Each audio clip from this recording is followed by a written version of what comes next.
The dance these men are performing indicates that in a small village called Kete, someone important has just died.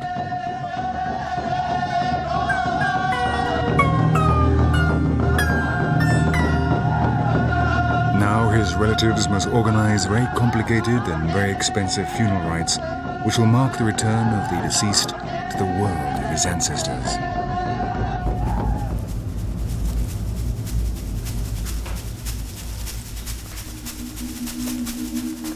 For the Toraja, it is very important that the funeral should be a success.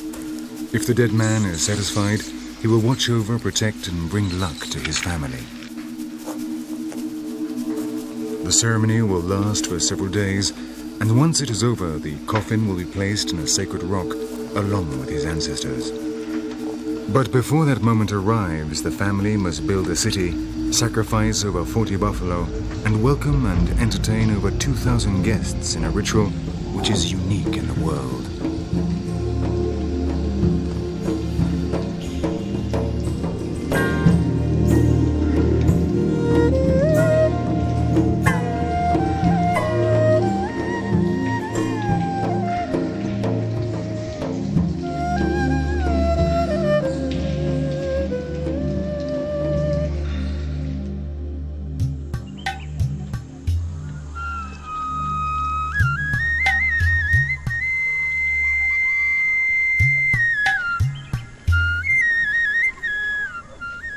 In the highlands of Sulawesi, the island in the shape of an orchid, the rice fields are ready to be harvested. For centuries, this has been the home of the Toraja, an Indonesian ethnic group structured in a very hierarchical society and ruled over by nobles called Pwangs.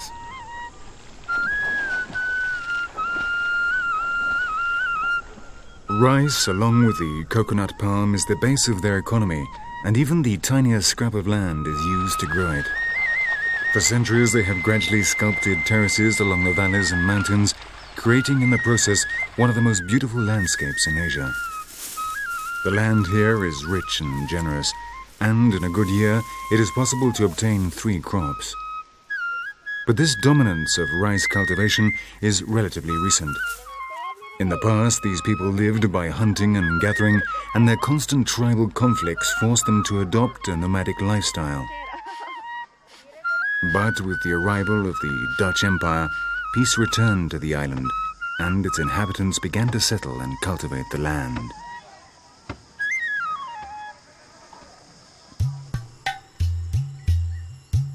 Though the Portuguese were the first to arrive on the island in 1512, the Dutch began to impose their supremacy from 1607, when Sulawesi became an important province of the Dutch East Indies Company, a government enterprise whose monopoly extended from the Cape of Good Hope to the Magellan Straits.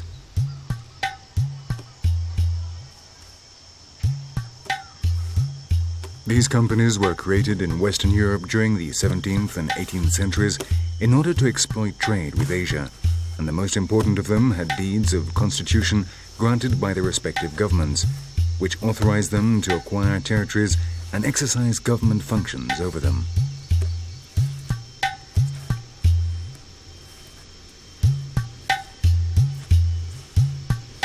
On the lowlands, the rice fields give way to the palm groves, the most important economic resource in Sulawesi. Thanks to the palm, its people are among the most prosperous in Indonesia, especially in the north, where alongside the coconut palms there are plantations growing coffee, vanilla, and cloves.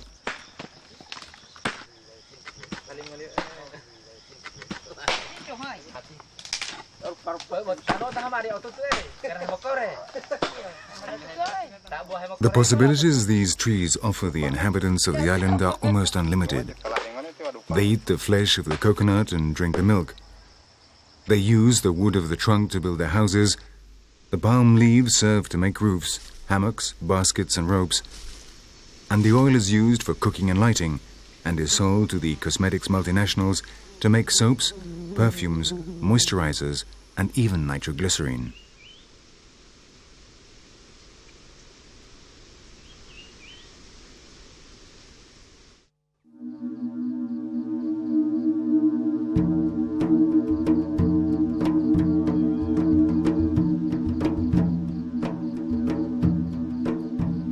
In the village of Kete, the friends and relatives of the dead man, Mayana, have been preparing the ceremony for several days now. Mayana was a puang, that is, a noble, and therefore the ceremony must be very special, attention paid to every single detail. Once they have finished decorating the village, they must build another one not far from here to house the guests. That is where the funeral will be held. For Mayana's family, this will mean absolute ruin, and it'll be several generations before the debt, some $26,000, is fully paid off. To raise the money, they have had to sell rice fields and cattle and request loans from the wealthier relatives. But they must impress the gods, and if Mayana is satisfied, the family will be sure to go to heaven.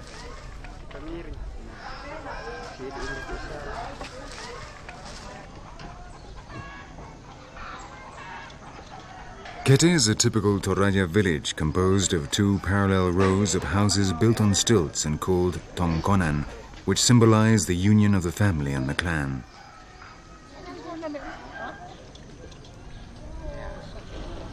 The enormous roofs are made of layers of bamboo cane sealed with a vegetable paste extracted from the bamboo itself, which makes them waterproof, absolutely vital when the rainy season arrives.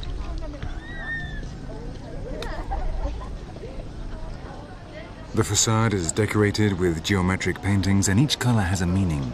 Red symbolizes human life, white is the color of bones, a symbol of purity, yellow represents the blessing of God and power, and black means death and darkness.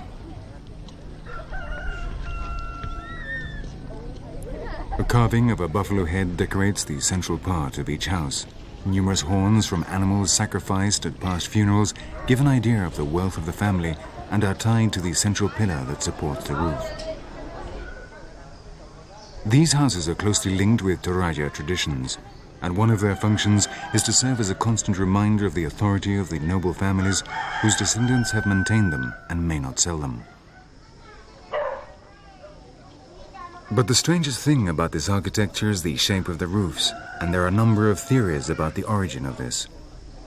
Some say they represent the horns of a buffalo, others that they point the way towards heaven. But the majority believe the roof looks more like a boat, and its pointed ends representing the prow and the stern. The houses face north, possibly because their ancestors came from that direction in boats which, when they arrived, were turned upside down to use as shelters.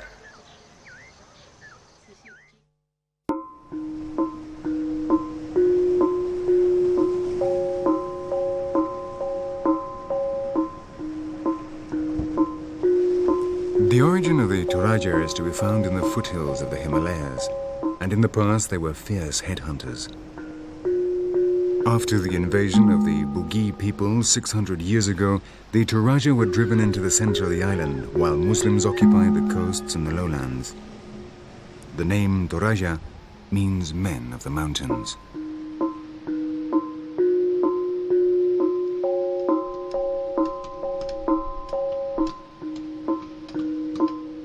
The inhabitants of Sulawesi have always had a very close relationship with the sea. Along the beaches, they continue to build in the traditional way the pinisi, the famous Indonesian boats that for centuries now have crossed these seas, trading and transporting goods among the 14,000 islands that make up the Indonesian archipelago.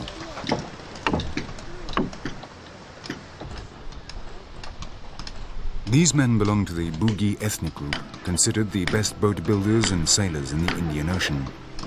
Such was their supremacy in these seas that in the 17th and 18th centuries they established important trade centers in what today is Singapore, the island of Borneo, and the Malaysian peninsula, controlling marine traffic in the South China and Java seas.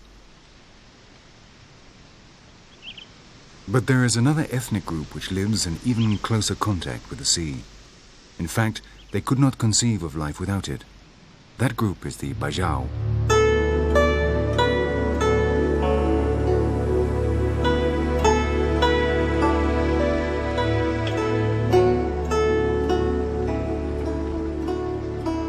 At the other end of the island in the calm waters of the Gulf of Tomini, these nomads have for centuries conquered the sea. They live out their lives on these small, fragile boats called lepers, where they are born, marry, reproduce, and die. In them they move along the coast propelled by the winds and the currents, and rarely set foot on dry land.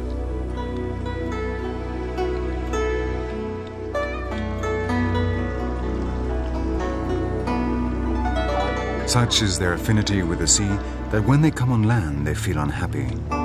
They say that just as a turtle or a fish would die if it was stranded on the coast, without the sea they too would die, for here they feel they are free. Their origins remain unknown, though some anthropologists believe they come from the south of the Malaysian peninsula. Apparently, at the start of the 17th century, they were forced to abandon their homes due to the constant tribal conflicts and political instability. They sailed along the coast of Borneo, then headed south of the Philippines, eventually arriving on the eastern coast of Sulawesi. They, however, claim their ancestors set out in search of their lost princess. According to this legend, the princess was bathing on the shore when a sudden storm carried her out to sea.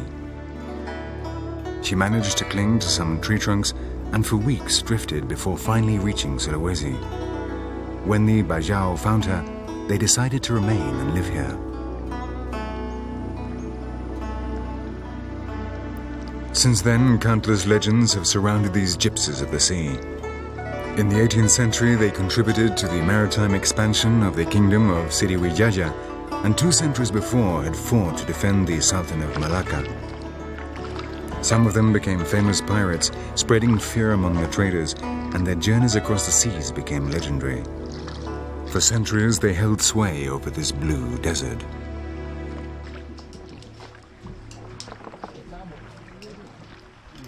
They rarely venture far from the coast. Their lives are spent fishing close by the mangrove swamps and the coral reefs. Here, they find almost everything they need.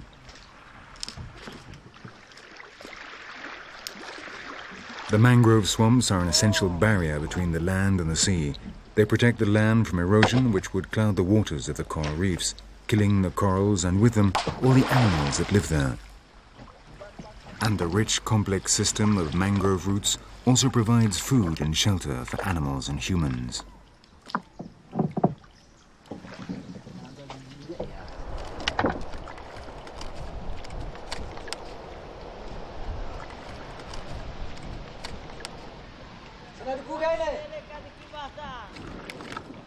The Bajau know many different fishing methods, but perhaps the most curious one of all is this one, fishing with kites.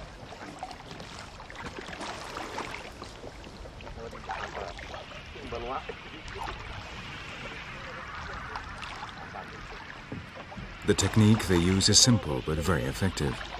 It consists of attaching a hook to the kite, which is made from fern leaves, and with the help of a pole, the fisherman can move the hook as far out as he wants.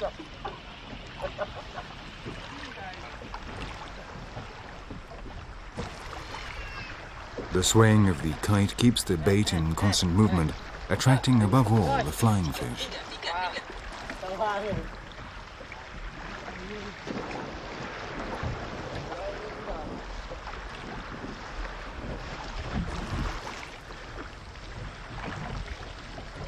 This fisherman is called Jared, and until 8 years ago he lived in Aleppo. Like many other Bajaus, Jared decided to join a government settlement and education plan. Now he lives with his wife and 4 children in this village of stilt houses called Torosiyaji.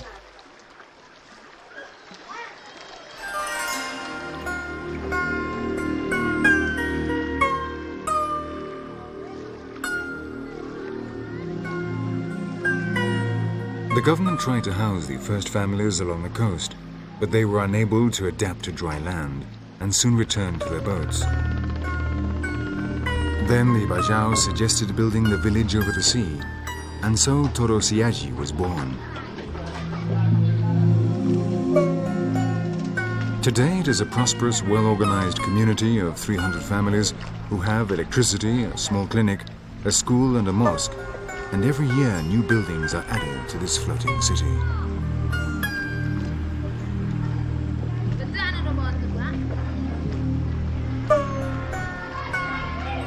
Though the greatest number of bajaus live in Sulawesi, there are also groups of them in Myanmar where they are called Moken, or the people drowned by the sea. In Thailand they are known as the Chao Nam, or water people, and they can also be found along the coasts of the Philippines and Vietnam. Despite this diaspora and the enormous distances separating them, they have in common the same maritime culture, characterized by their profound knowledge of the seas.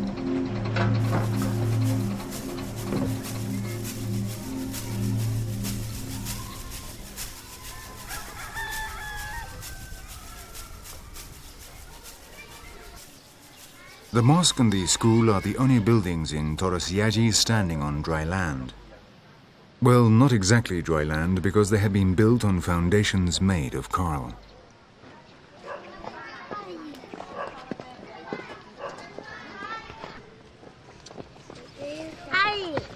Though the government's main aim is that they should settle and the children should go to school, it respects those who have decided to preserve their traditional way of life.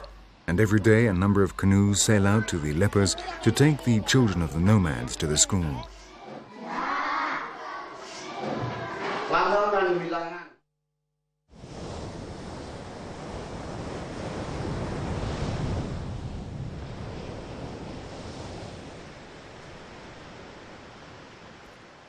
At low tide, the shellfish can be easily gathered. This is the time of greatest activity.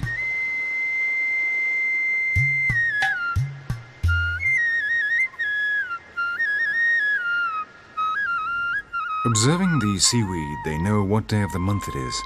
This is their natural calendar, which never fails. When the seaweed opens up to release the seeds, it is the third day of the month. Between the 10th and the 15th, they again open. From the 16th to the 20th, they remain closed. And from the 20th to the end of the month, their color becomes more intense.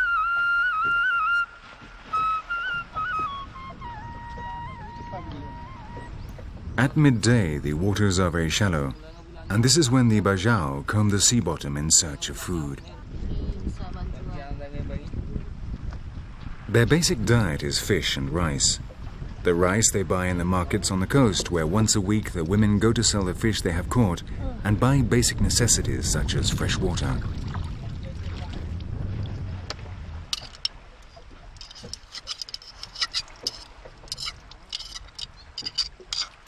The most highly valued seafood is the trepang, a kind of cucumber especially sought after in China due to its curative powers, and which represents their greatest income, and these giant oysters which they conserve by smoking.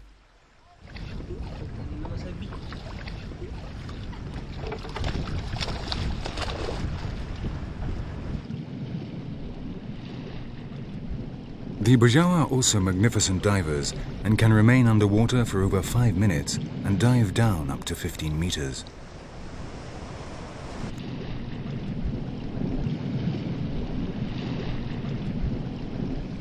To be able to remain so long without breathing, they use their stomach muscles to dose out the oxygen, controlling the air released from their lungs. When diving, they use small goggles, the glass of which is made from polished pieces of tortoiseshell.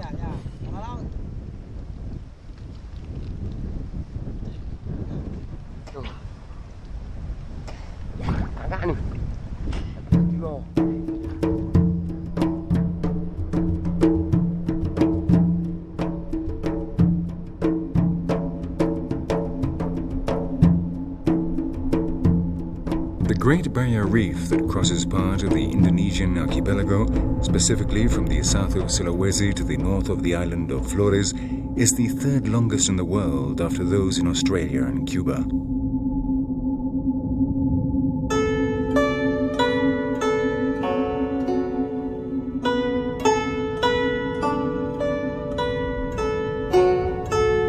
Here the Indian and Pacific Oceans come together, creating the warmest waters in the world, the perfect place for coral to develop.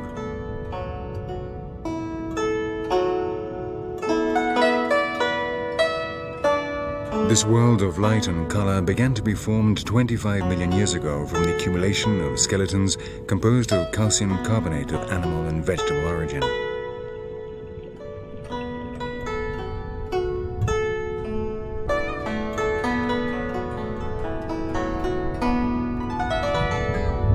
coral reefs constitute the oldest of all natural communities and the ones which contain the greatest diversity of life on Earth. Nowhere else in the world is it possible to find so many different living beings in such close contact and in such great numbers. It is the most complex aquatic ecosystem on the planet.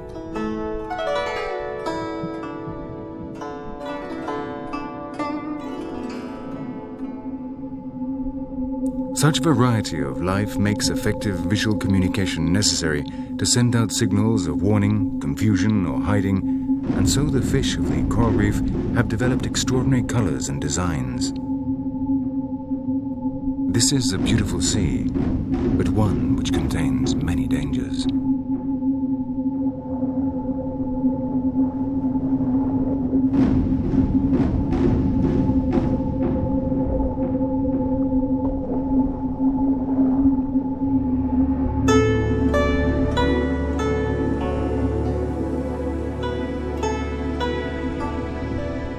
There are some 400 types of coral and over 1,500 species of fish. Some of them so incredibly beautiful, it seems as if each plant or animal is trying to outdo the others.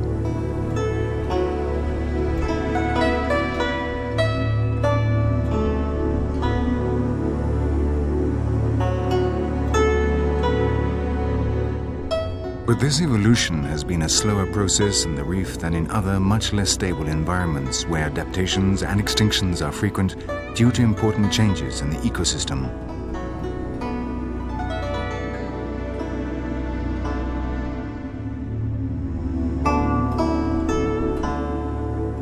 The stability of the reef is not, however, static. Quite the opposite. It's incredibly dynamic. Populations of different species vary considerably, but the overall community is maintained. The important thing is not who performs a given function, but that it is performed by someone. A multitude of organisms with different capacities to carry out different functions allows the reefs to overcome setbacks that would devastate less flexible communities.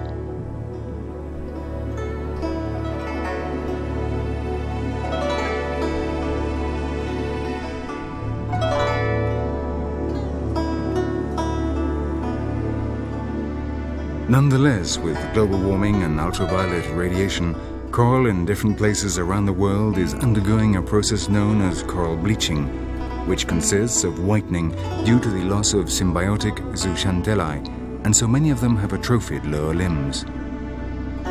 The origin could lie in the fact that the waters are unusually warm.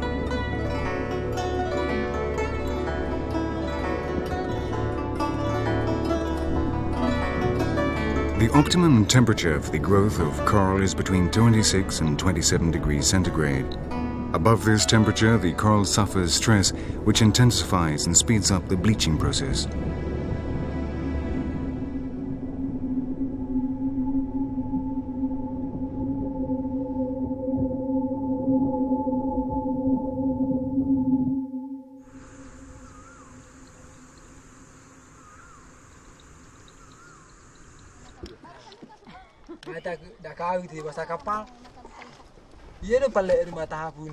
At dusk, the boats that have been out hunting come together again.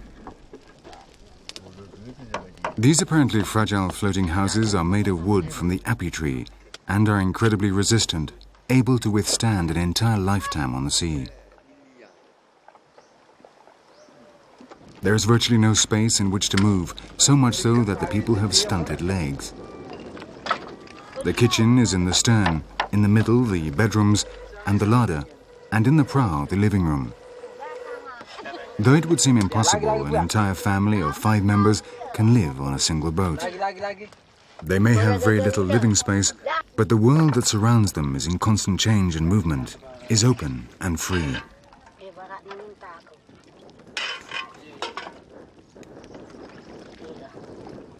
When a child comes into the world, its father throws it into the water to initiate it into this marine environment. At 4 years old, the child already knows how to maneuver the leper, and by the time they are 7, they know all the fishing techniques. They live in such close contact with the sea that when they are born, they are given names that describe the surroundings at the time of their birth.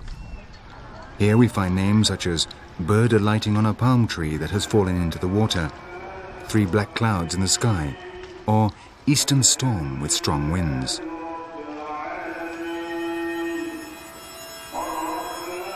Like every day at sunset, the children of Torosiaji go to the mosque to receive their Quran classes.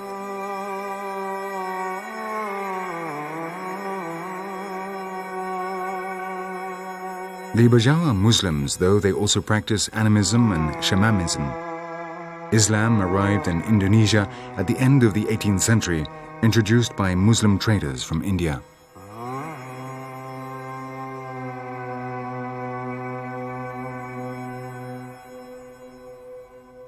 Nonetheless, they continue to believe in Pangroak Kampo, the spirits that control their world. Any happiness or illness is a reflection of their power.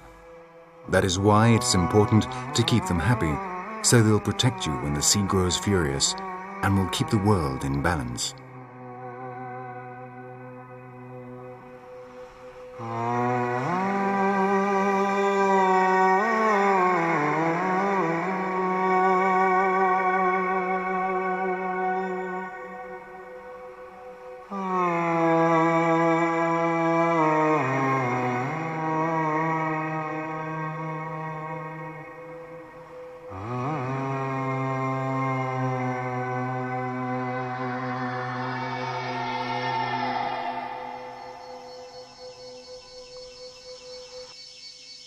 The day is coming to an end in the calm waters of the Gulf of Tomini.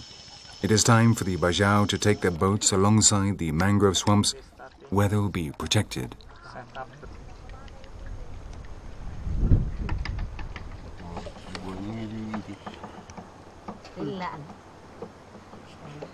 These nomads of the sea, like the immense majority of traditional communities on this earth, are facing immense profound changes.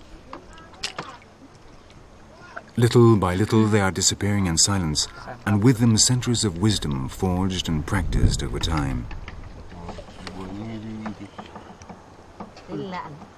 There is a Bajau saying that reads, "We conserve only what we love. We love only what we understand, and we understand only what we have been taught."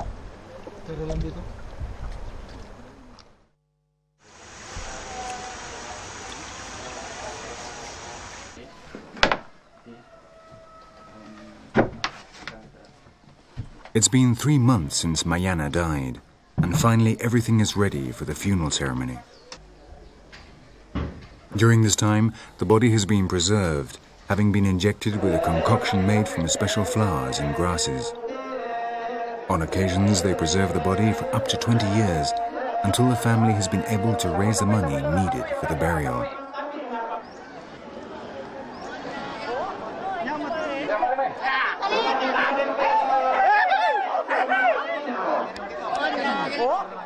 Officially, the funeral cannot begin until the coffin leaves the family home and is placed in a small sanctuary on the rante, the terrace where the ceremony will take place.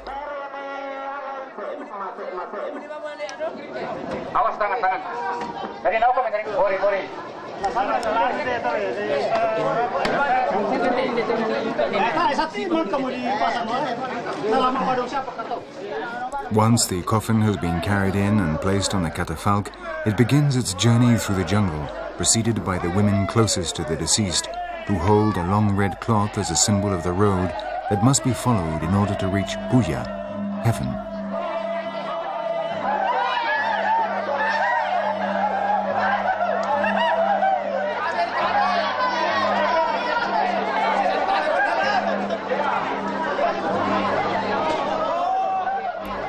This short journey to the Rante is also the occasion for the neighbors who have not been invited to the burial to express their condolences to the family of the deceased.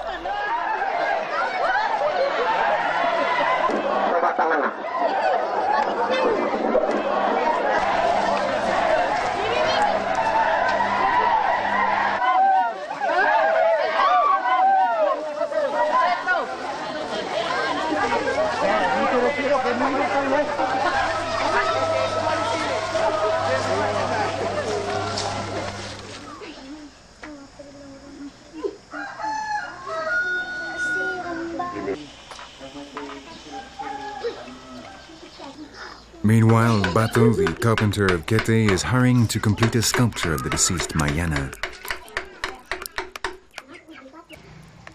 These figures are called Tau Tau and are a symbol of the Toraja culture. They are life-size, and though traditionally they only depicted the gender of the person, now they try to make them resemble the deceased.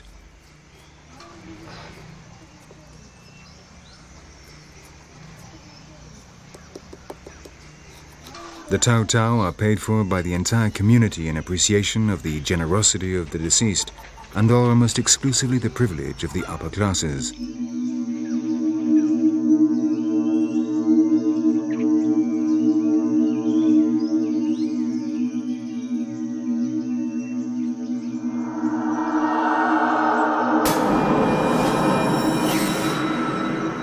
In the rock crevices around the region of Tanah Toraja, dozens of these human figures stare out from their wooden balconies on the cliff face, watching over the spirits. The figures are dressed and decorated with clothes and jewelry which belong to the deceased, and on occasion the wigs are made from their real hair. It is a relatively recent custom which began in the 19th century, and the type of wood used is indicative of the social position of the dead person.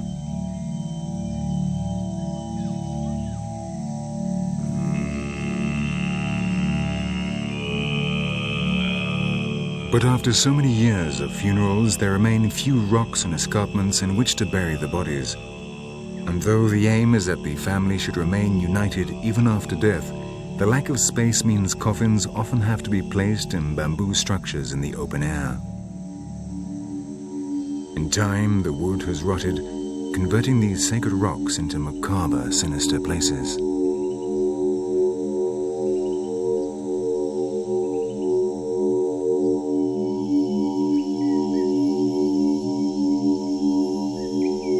Children who die before their teeth appear are buried in the trunks of these trees because for the Toraja, they still belong to Mother Nature, and as such should remain with her.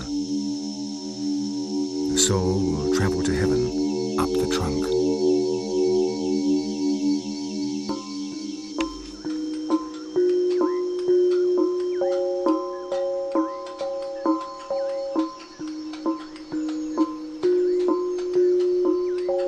In the sacred rocks of Rantepao, the workers excavate new spaces in which to bury Mayana alongside his ancestors.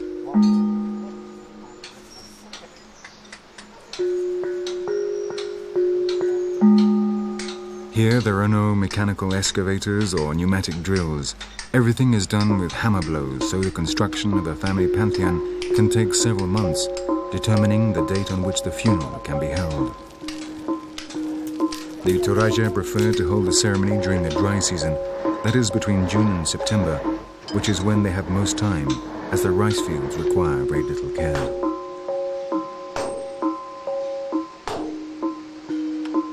For this work, Mayana's family will have to pay 5 buffaloes.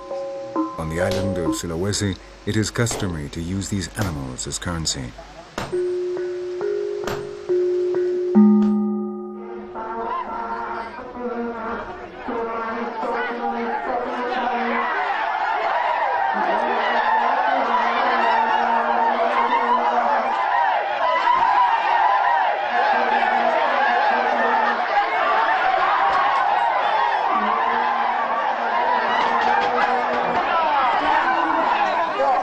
After 2 hours of bumping along the road, the catafalque finally arrives at the place Mayana's family has constructed to hold the funeral ceremony.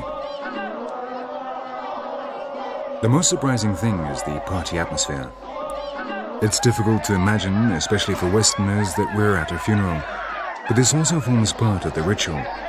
The families of the dead man and his widow compete over the catafalque to demonstrate the strength of the clan, and in the middle, the poor Mayana, who, if he came back to life now, would surely beg to again return to his eternal rest.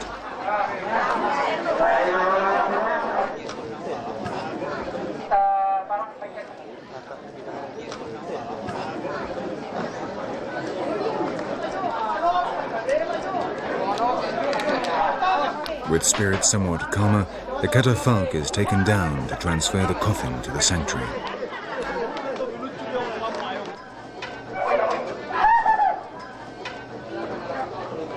Once it has been placed inside with the head pointing west, the funeral can officially begin.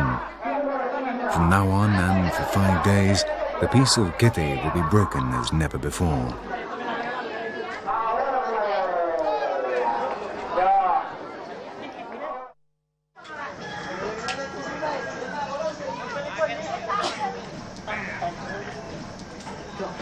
The morning of the second day rises clear and sunny.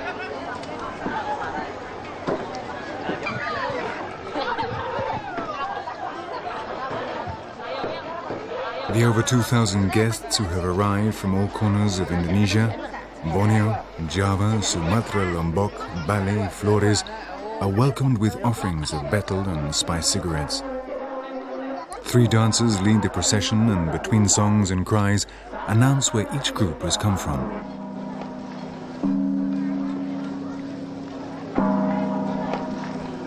The sound of the gong marks the rhythm of the ceremony, and little by little the atmosphere becomes more solemn. Mayana's grandchildren line up to receive the condolences and to thank the guests for their presence. The protocol is very important, and many rules have to be respected so that no one feels offended. In the background, the widows remain sitting beside the coffin, cooking food which they offer to the dead man. An invitation to visit the deceased is a real honor, and it is considered impolite to say no. If you accept, you'll have to ask the dead man for permission to leave, just as if he were still alive.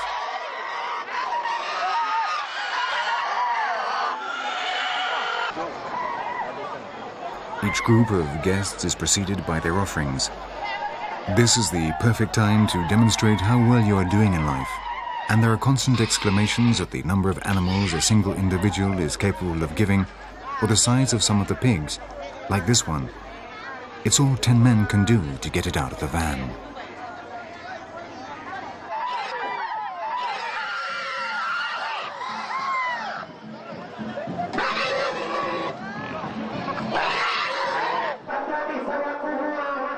The quality of the gifts is inspected and duly registered.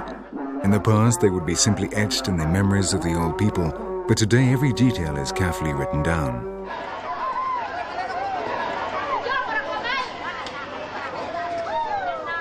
The most appreciated, without a doubt, are the albino buffaloes, which here are called tedong bonga, and can cost over $1,000. A fortune if we consider that the average salary of a civil servant is scarcely $120 a month. Funerals are a good occasion to settle certain debts. In Tanah Toraja, a gift received now is seen as a debt that must be paid back later. The gifts the deceased's family receives will have to be repaid in the future by attending other funerals for years to come.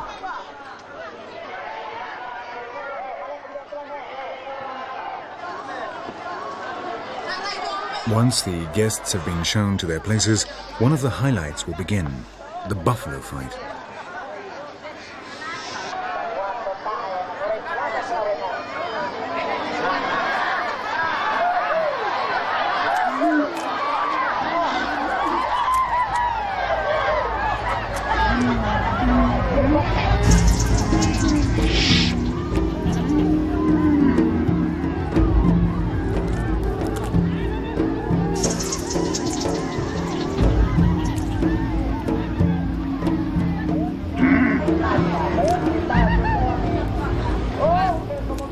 The Toraja people are proud to test the bravery of the buffaloes and demonstrate that the deceased will be accompanied to heaven by such powerful and courageous animals.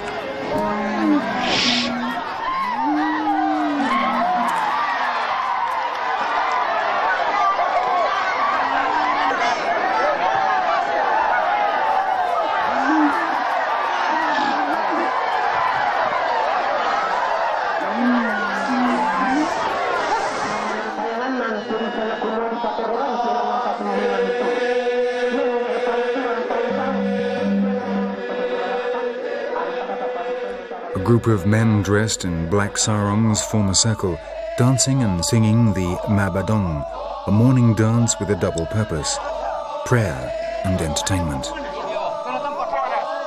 In this dance, only men participate. and they make slow circular movements, the circle of life, linking their little fingers so there is a connection between all of them.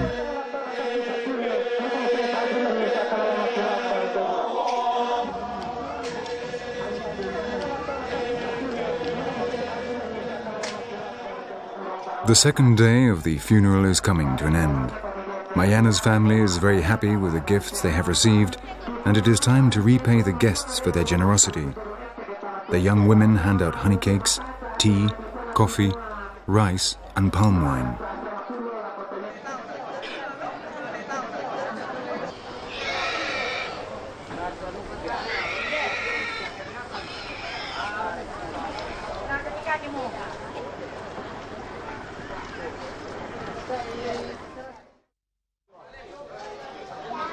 The third day is the most important.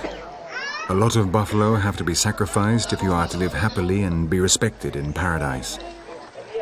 The souls of the dead can only go to Puya when the death ritual is completed. The status of a spirit in the world beyond is the same as that of the person in this life, and so the souls of his animals must follow him into the other life. With this sacrifice, the deceased will be accompanied to heaven by the souls of buffaloes and pigs. The journey to Puya requires strong animals because it is difficult and mountains and valleys must be crossed.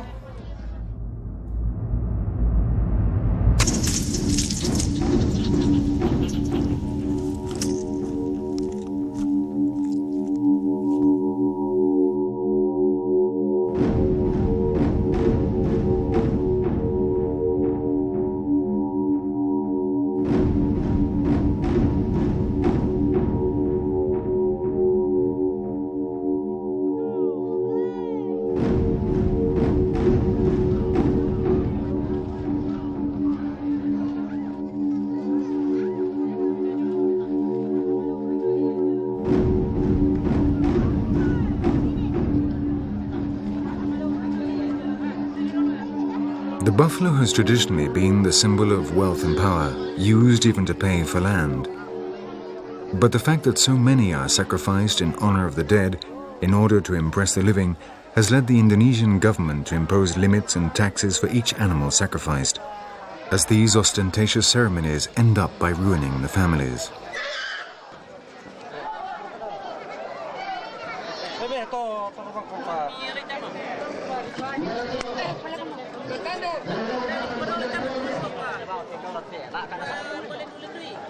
The tensest moment in any celebration is the sharing out of the meat, and there are always disputes and even fights. What each guest receives depends on many factors. For example, if they are owed a debt, they will receive a good portion as part of the payment. Noble families that are descended directly from heaven have the right to the head, the most highly prized part, and the children receive the legs.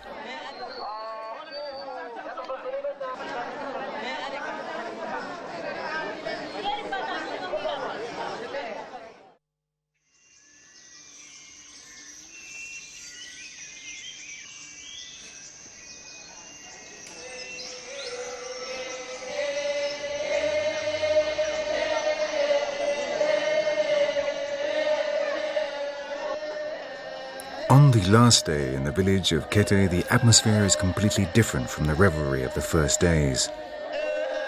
After 3 intense days of celebration, the pain and tiredness begin to show in the faces of the closest relatives.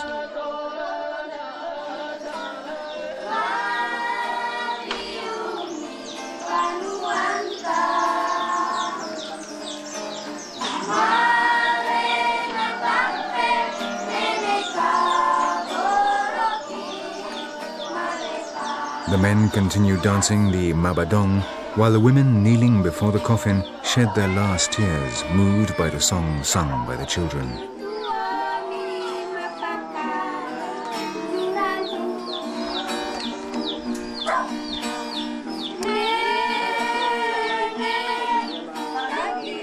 The funeral is drawing to an end, and in just a few hours Mayana will rest in peace, along with his ancestors in the sacred rocks of Rantepao.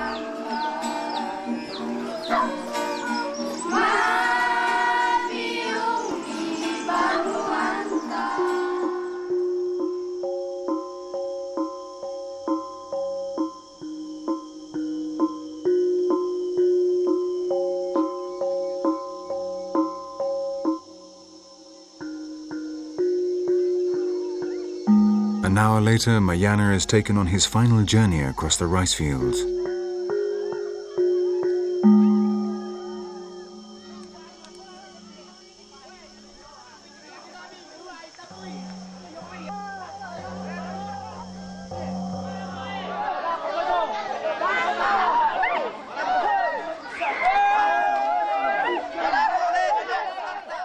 At the same time, in the neighboring village of Rumki, another family is also preparing to transport a dead man to the sacred rocks.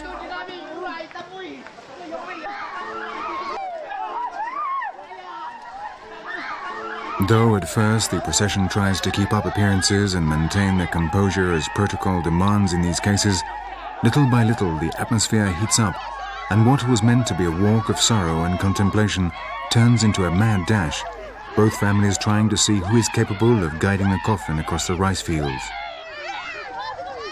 The dead man is no longer the center of attention, as a real pitched battle of water and mud is unleashed.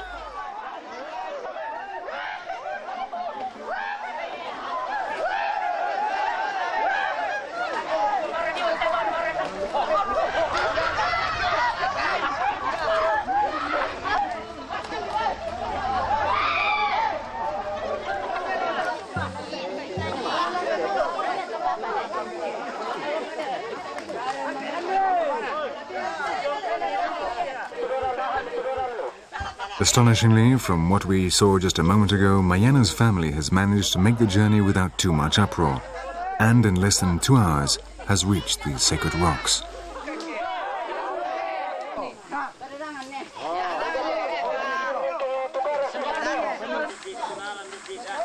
Right at the foot of the niche, the officiating priest says the final farewell to the dead man, reading a few paragraphs from the Bible.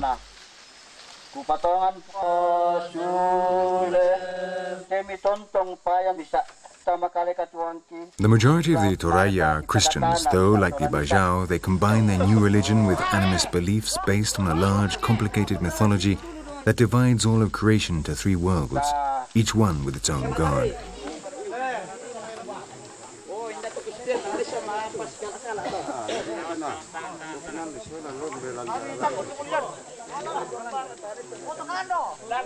Mayana has come to the end of his journey. After the celebration to pay their respects to him, he must surely be grateful and satisfied. The family, for its part, has reinforced its honor and status, strengthening bonds and demonstrating its wealth and generosity.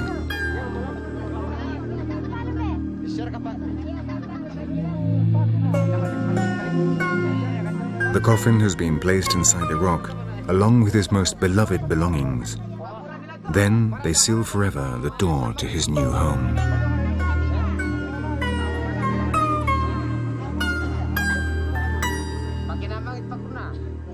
And that is a funeral in the highlands of Sulawesi, the island in the shape of an orchid.